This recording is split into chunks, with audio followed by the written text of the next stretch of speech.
आप सब लोग खैरियत से होंगे।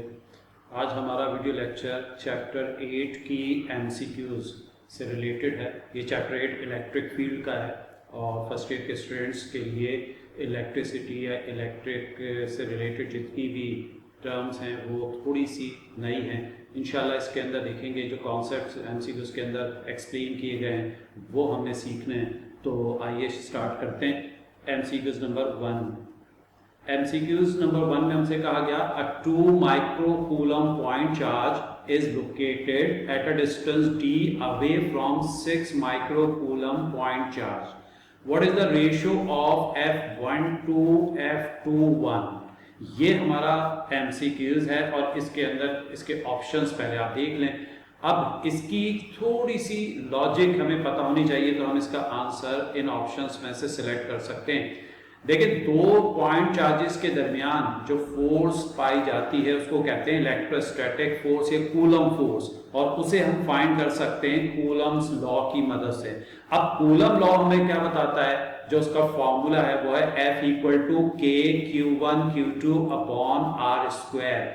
यहाँ पर Q1 Q2 वो दो चार्जेस हैं जिनके बिटवीन फोर्स प्रोड्यूस हो रही है और K एक कूलम कांस्टेंट है, जबकि डिवाइड में जो R है ये है distance between the two charges. तो अब जरा गौर कीजिए कि जो एमसीक्यूज के अंदर हमें बात बताई गई वो ये कि चार्जेस तो फिक्स्ड हैं, यानी 2 माइक्रोकूलम एक फोर्स अप्लाई कर रहा होगा 6 माइक्रोकूलम के ऊपर और 6 माइक्रोकूलम एक फोर्स अप्लाई कर रहा होगा 2 माइक्रोकूलम पर, यानी दोनों एक दूसरे पर फोर्स अप्लाई कर रहे हैं।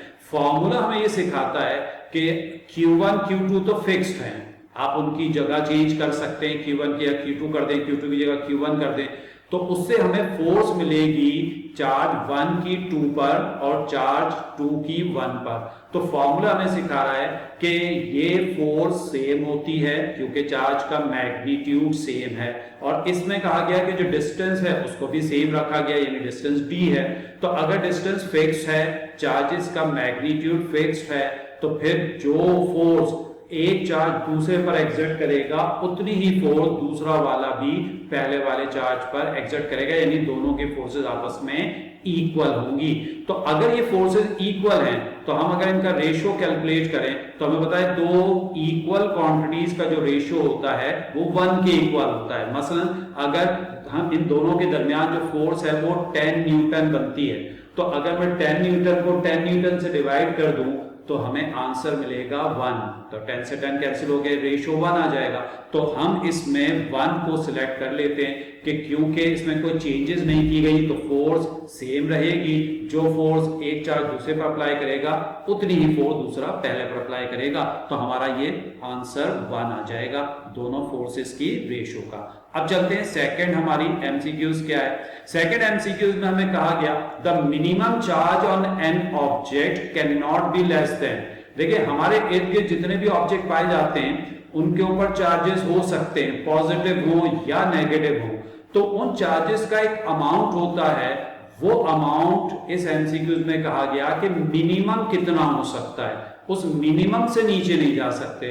तो अब हमें जो चीज याद रखनी है, जहन में रखनी है, वो ये कि हमें ये बताया जाता है कि एटम के अंदर कुछ स्मॉल पार्टिकल्स पाए जाते हैं, इनको हम सब एटॉमिक पार्टिकल्स कहते हैं। उन सब एटॉमिक पार्टिकल्स में जो सबसे वेल नोन है, जो सबसे ज्यादा मशहूर है, वो इलेक्ट्रॉन और प्रोटॉन्स हैं। तो रिसर्च हमें ये बताती है कि इलेक्ट्रॉन और प्रोटॉन के ऊपर जो अमाउंट ऑफ चार्ज होता है वो सबसे मिनिमम है, और उसी चार्ज को हम कहते हैं फंडामेंटल चार्ज, और उसको हम रिप्रेजेंट करते हैं स्मॉल e की मदद से, और उसकी जो वैल्यू कैलकुलेट की गई वो आती है 1.6 10 की पावर -19 कूलम। तो बेटा याद रखिएगा, ये वो स्मॉलेस्ट चार्ज है जो एग्जिस्ट करता है हमारे इर्द गिर्द इस वर्ल्ड के अंदर। तो हम कहते हैं कि इससे स्मॉल चार्ज हमारे इर्द गिर्द एग्जिस्ट नहीं करता।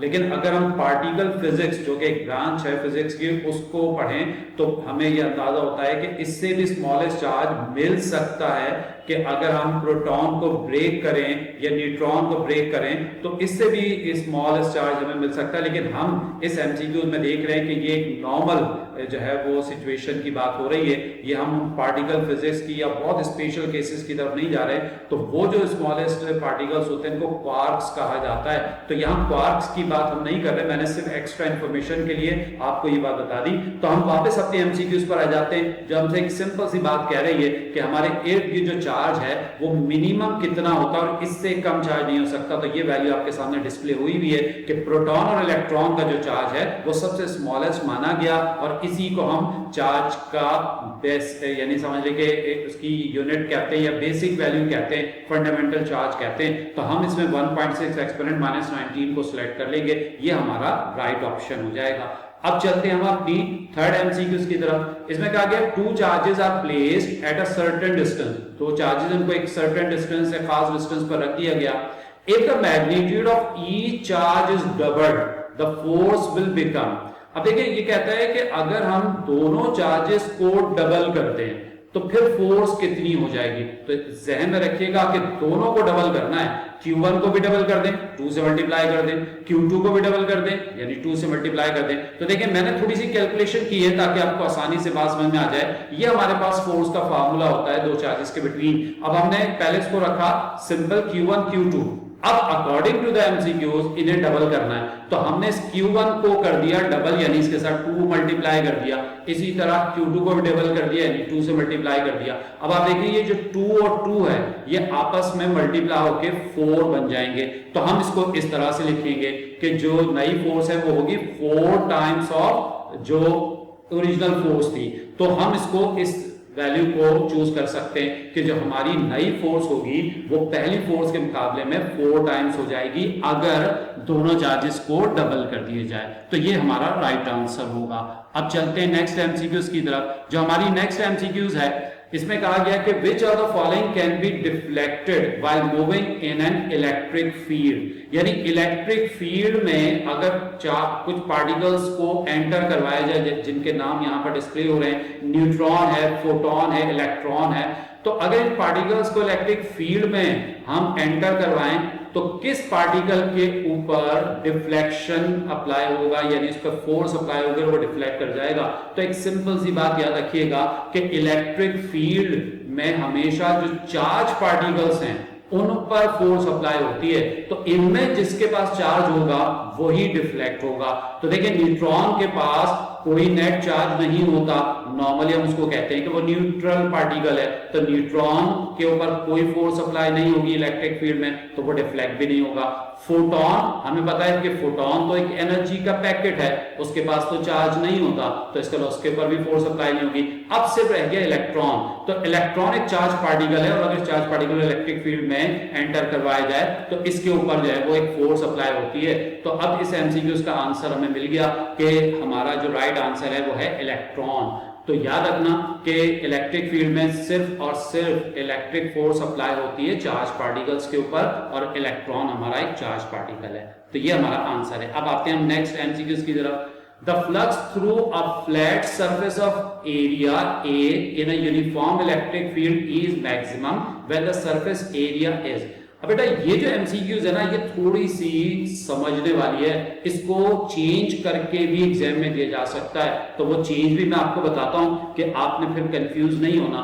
तो इसका जो कॉन्सेप्ट है वो गौर से सुनना है। सबसे पहली बात कि सर ये फ्लक्स क्या चीज होती है, तो सुनने के जो चार्जेस हैं हम ये अज्यूम करते हैं कि उन चार्जेस से electric lines of force produce होती हैं और वो एक्सटेंड होती जाती हैं।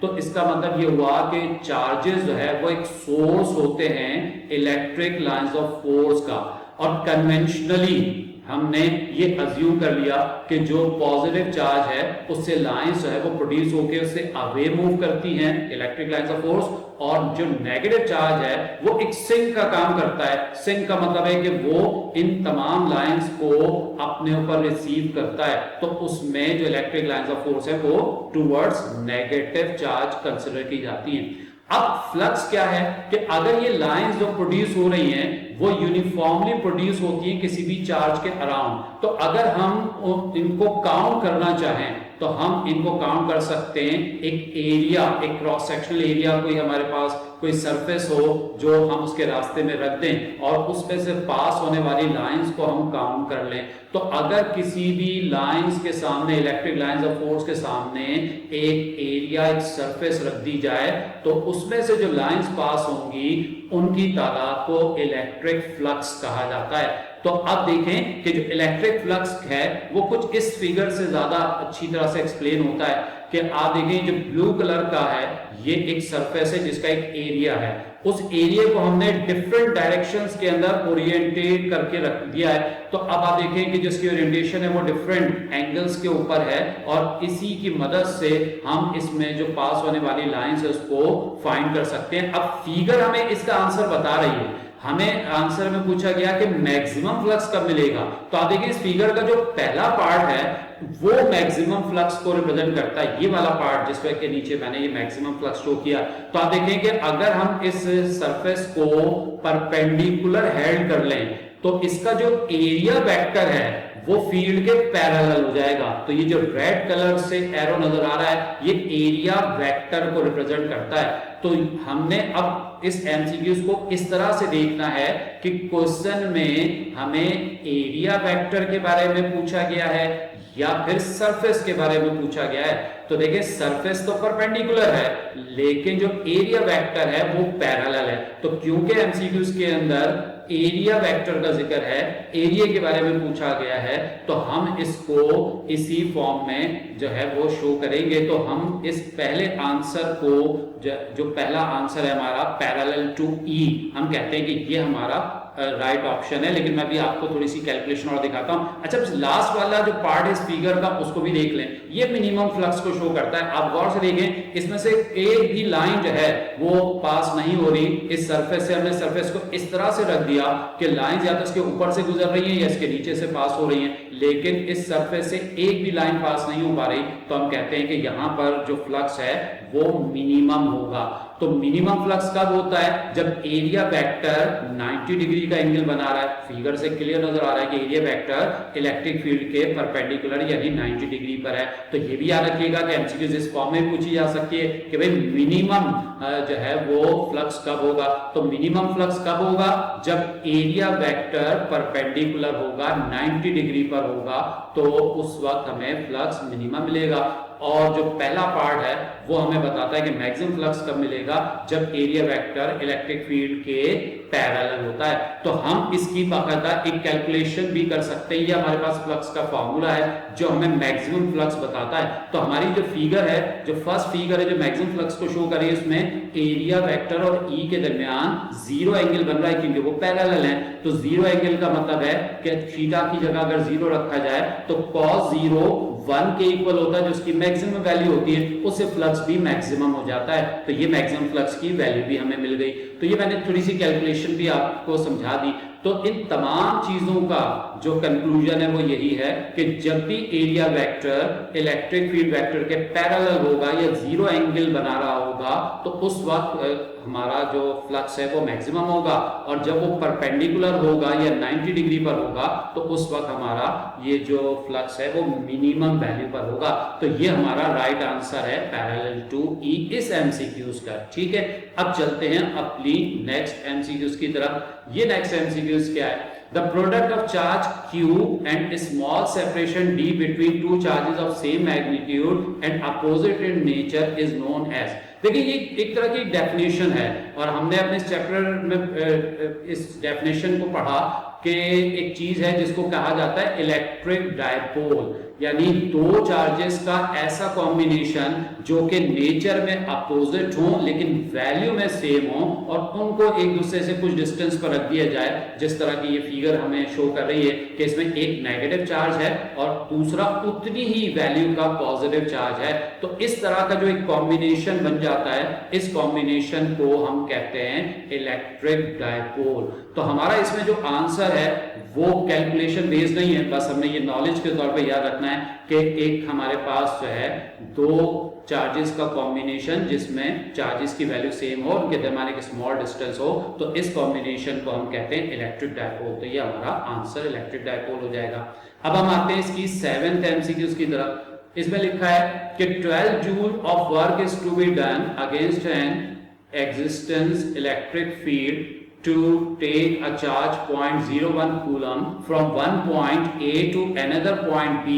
The potential difference between B and A is, यानी इसमें एक चार्ज को एक पॉइंट A से B तक शिफ्ट किया जा रहा है और उसके ऊपर जो वर्क इस दौरान हुआ अगेंस्ट द इलेक्ट्रिक फील्ड वो हमें बता दिया गया। तो अब हमसे पूछा जा रहा है कि पोटेंशियल डिफरेंस कितना इसमें स्टोर होगा।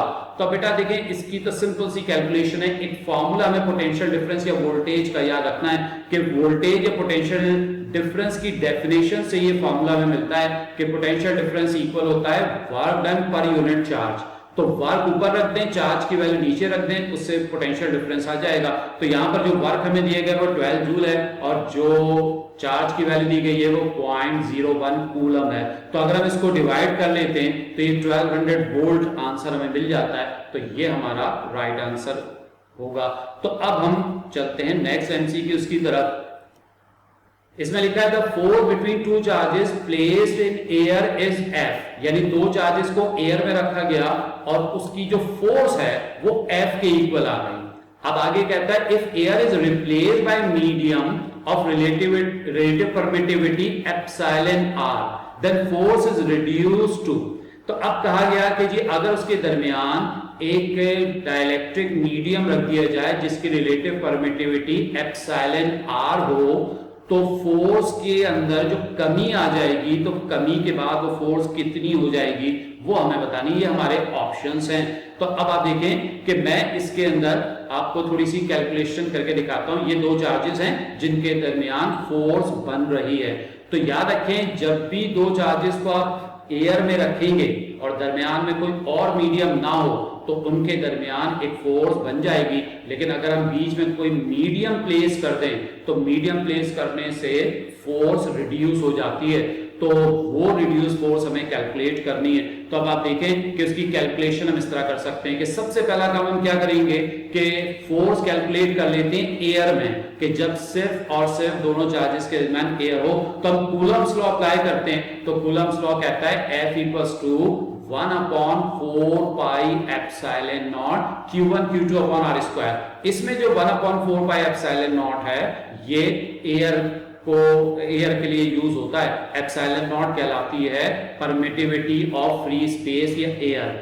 अब ये फोर्स याद रखिएगा कि ये एयर की फोर्स है। हम इसमें कोई वैल्यू इसलिए पुट नहीं कर रहे कि क्योंकि ये कोई न्यूमेरिकल टाइप की एमसीक्यूज नहीं है, इसमें कोई वैल्यूज गिवन नहीं है, तो बस हमने इसको इसी फॉर्म में रहने देना है। तो ये तो आ गई एयर वाली फोर्स, लेकिन हमें ये फोर्स नहीं चाहिए। हमें तो वो फोर्स फाइंड करनी है जो कि मीडियम रखने के बाद हमें मिलती है। तो अब हमने इसके बीच में एक मीडियम इंसर्ट कर दिया। तो याद रखें, जब किसी मीडियम को बीच में रखा जाता है तो उस मीडियम की पहचान होती है, उसकी एक प्रॉपर्टी जिसको हम कहते हैं रिलेटिव परमिटिविटी यानी एप्सिलॉन r। तो हमने अपनी थ्योरी में ये पढ़ा कि जब भी हम किसी मीडियम को इंसर्ट करते हैं तो उसमें जो फोर्स है वो इस फॉर्मूले से कैलकुलेट होती है। तो ये F डैश वो फोर्स है जो मीडियम रखने के बाद हमें मिल रही है। तो आप जरा ऊपर और नीचे दोनों फॉर्मूलों को कंपेयर करें तो आपको अंदाजा होगा कि सिर्फ एक चीज का फर्क है और वो फर्क है एप्सिलॉन r का। तो हम जब एयर की बात कर रहे हैं तो वहां किसी एप्सिलॉन r की जरूरत नहीं है, लेकिन जब हम बात करते हैं किसी मीडियम को रखकर फोर्स कैलकुलेट की जाए तो वहां पर एक एप्सिलॉन r एक कांस्टेंट इंट्रोड्यूस कर दिया जाता है। अब देखिए, ये जो 1/εr लिखा है, मैं इसको चाहूं तो शुरू में लिख सकता हूं। तो मैंने इसको शुरू में लिख दिया और बाकी तमाम चीजें आगे हमने एक साथ प्लेस कर दी। अब गौर करें कि जो हमारे पास ये ब्लैक कलर से मैंने शो किया है कि तमाम चीजों को आगे शिफ्ट करके लिखा और 1/εr को अलग शो कर दिया। तो ये जो ब्लैक कलर से रिप्रेजेंट की गई चीजें, इसको ऊपर देखें तो ये वही जो एयर में हमने फोर्स कैलकुलेट की थी ये उसी के बराबर है। तो हम इस ब्लैक वाली तमाम कैलकुलेशन की जगह पर वो एयर वाली फोर्स F लिख सकते हैं। तो F डैश इक्वल हो जाएगा 1/εr और ये जो पूरा फैक्टर था ये f के इक्वल हो गया। तो अब f 1 से मल्टीप्लाई होकर ऊपर आ जाएगा। तो अब पता चलता है कि जो न्यू फोर्स होगी जो इस मीडियम के प्लेस करने के बाद मिलेगी वो F अपॉन एप्सिलॉन r होगी। तो हम यही हमारा आंसर है। तो हम इसमें ऑप्शन देखते हैं, बी के अंदर ये ऑप्शन मौजूद है, F अपॉन एप्सिलॉन r। तो बेटा ये हमारा आंसर आ गया। अब चलते हैं नेक्स्ट एमसीक्यूज की तरफ। The negative gradient of the potential is, तो नेगेटिव ग्रेडियंट ऑफ पोटेंशियल किसके इक्वल होता है? तो याद करें कि इस चैप्टर के अंदर एक डेरिवेशन हमने सॉल्व की थी। उस डेरिवेशन में हमने इलेक्ट्रिक फील्ड और इलेक्ट्रिक पोटेंशियल डिफरेंस का रिलेशन ड्राइव किया था और जो फाइनल आंसर था वो इस इक्वेशन की फॉर्म में हमें मिला था। इस इक्वेशन को हमें रीड करना पढ़ना आना चाहिए। तो आप देखेंगे जो राइट साइड पर delta V upon delta S लिखा है, इसको हम रीड करते हैं ग्रेडियंट ऑफ पोटेंशियल, इसको कहते हैं ग्रेडियंट ऑफ पोटेंशियल। और अगर माइनस साइन को भी मिला लें तो इसको हम पढ़ेंगे नेगेटिव ग्रेडियंट ऑफ पोटेंशियल, यानी कि जब पोटेंशियल डिफरेंस पोजीशन के लिहाज से चेंज हो रहा होता है तो ये किसके इक्वल है? तो फॉर्मूला हमें बताता है कि negative gradient of potential equal होता है इलेक्ट्रिक फील्ड इंटेंसिटी के इक्वल। तो हम इसमें right option electric field intensity लिख देंगे। अब आते हैं हम इसकी आखिरी लास्ट एमसीक्यूज की तरफ। The electric flux through a plain area will be half of its maximum value when area is held at angle of dash. देखिए अब ये एमसीक्यूज जो अभी हमने एमसीक्यूज नंबर आई थिंक 4 या 5 में पढ़ा था इलेक्ट्रिक फ्लक्स के बारे में, उसी से रिलेटेड है। तो अब हमें बताना है कि अगर हम जो एरिया है उसको रखते हैं parallel to the electric field, area vector को पैरेलल रखेंगे तो मैक्सिमम फ्लक्स मिलता है। लेकिन अगर हम उसका एंगल चेंज करते जाएं तो फ्लक्स की वैल्यू भी चेंज हो जाएगी। तो अब हमसे कहता है कि वो कौन सा एंगल है जिस पर उसकी वैल्यू एग्जैक्टली हाफ हो जाए। तो बहुत सिंपल सी कैलकुलेशन है, हमें फार्मूला तो पता ही है कि इलेक्ट्रिक फ्लक्स जो है वो इस फार्मूले से कैलकुलेट किया जाता है EA cos थीटा। तो ये फॉर्मूला हमें बताएगा एंगल क्या होना चाहिए। तो अब जो एमसीक्यूज के अंदर सिचुएशन दी गई है वो क्या है कि जो फ्लक्स है वो कितना हो जाएगा, एरिया को शिफ्ट करने से वो हाफ रह जाएगा मैक्सिमम फ्लक्स के। तो मैक्सिमम फ्लक्स का हाफ हमें मिलेगा अगर हम एंगल को चेंज करते हैं। तो ये हमें एमसीक्यूज के अंदर दिया गया है, इसको कहते हैं गिवन कंडीशन। तो हम इसी गिवन कंडीशन से स्टार्ट ले रहे हैं कि जो फ्लक्स है वो हमें कितना मिलना है, हाफ ऑफ मैक्सिमम फ्लक्स, और फिर उससे हम एंगल कैलकुलेट करेंगे। अब ये जो लेफ्ट साइड पर रेड कलर से फाई दिखाई दे रहा है, हम ये फॉर्मूला इसकी जगह पुट कर सकते हैं EA cos थीटा। और जो मैक्सिमम फ्लक्स है वो हमने उस एमसीक्यूज में भी देखा था कि cos 0 1 हो जाता है और उससे मैक्सिमम फ्लक्स बनता है EA। तो सिंपल याद कर लें कि मैक्सिमम फ्लक्स EA के बराबर होता है और अगर किसी सर्टेन एंगल को बीच का एंगल होगा तो उसका फॉर्मूला EA cos थीटा होता है। अब दोनों तरफ आप देखें तो EA से EA कैंसिल हो जाएगा और cos थीटा हाफ के इक्वल बचेगा। अगर cos को दूसरी तरफ शिफ्ट कर दें तो वो इनवर्स फॉर्म में चला जाएगा और cos इनवर्स को जब आप सॉल्व करेंगे तो थीटा एंगल हमें मिलेगा 60 डिग्री। इसका मतलब है कि अगर आप सरफेस को 60 डिग्री, उसका जो एरिया वेक्टर है वो फील्ड के साथ 60 डिग्री का एंगल फॉर्म करता है तो फिर जो फ्लक्स है वो हाफ रह जाता है मैक्सिमम का। तो ये हमारा फाइनल आंसर हो गया। तो बेटा इस तरह से हमने ये तमाम एमसीक्यूज कंप्लीट कर ली। इंशाल्लाह अभी मजीद चैप्टर्स की एमसीक्यूज है वो नेक्स्ट लेक्चर्स के अंदर आप देख पाएंगे। तो आपने तमाम वीडियोस को देखना है और इनको बहुत अच्छे तरीके से समझना है। किसी किस्म की कोई प्रॉब्लम फील हो तो आप कमेंट्स के अंदर मुझे क्वेश्चन के तौर पर उसे भेज सकते हैं। इंशाल्लाह आपको ज़रूर उसका रिप्लाई मिलेगा। अपना बहुत ख्याल रखिएगा। अल्लाह हाफिज़।